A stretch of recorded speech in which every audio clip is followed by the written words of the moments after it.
I just logged out of my site last night and then logged back in this morning, and when I did and came in here, it dropped me in the reader. There are two tabs over on the left-hand side, and you need to know that if you click on the My Site one, it's going to be what you're doing. If you click on the reader, it just connects you to other people who have websites through WordPress. So on this site, I just want you to jump into Site, which is the one with the pencil, and you'll see that there are 5 options. I want you to click on Pages for a second, and what you'll see are 4 different pages that are already made for you: blog, contact, about, home. There are also under Posts, Posts, there are 3 introduce yourself example posts. You can choose what you do with those, but I'm going to take you through Pages first. So we're going to just start with a blank page because I want you to see what's possible, and then we'll go into a template. So add a new page over in the pink button area on the right, and we'll get started. When you click on Create New Page, it will bring you to this option, and at the top there's one called Blank.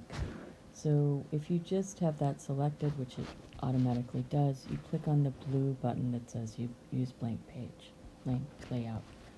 And this brings you to this space. I'm going to go ahead and add a title.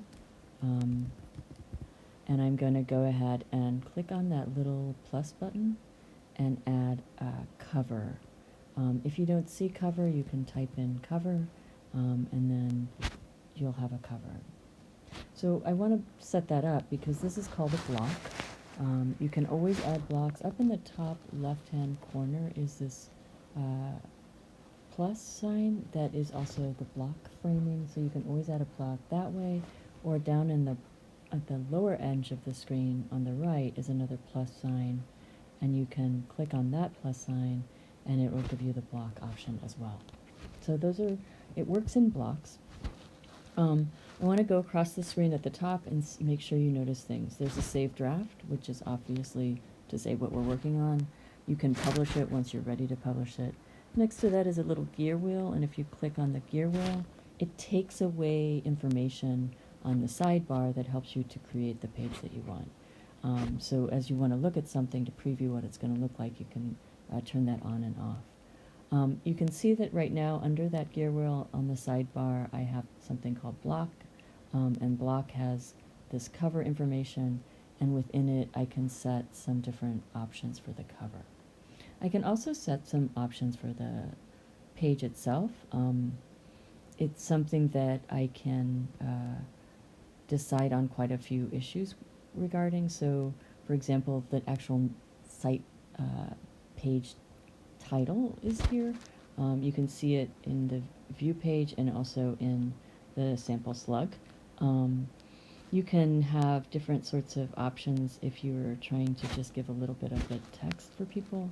You can click on add comments, and then you can say, I want this page to be under a subject called information about making WordPress sites or something, and so you can say the parent page is info on WordPress sites.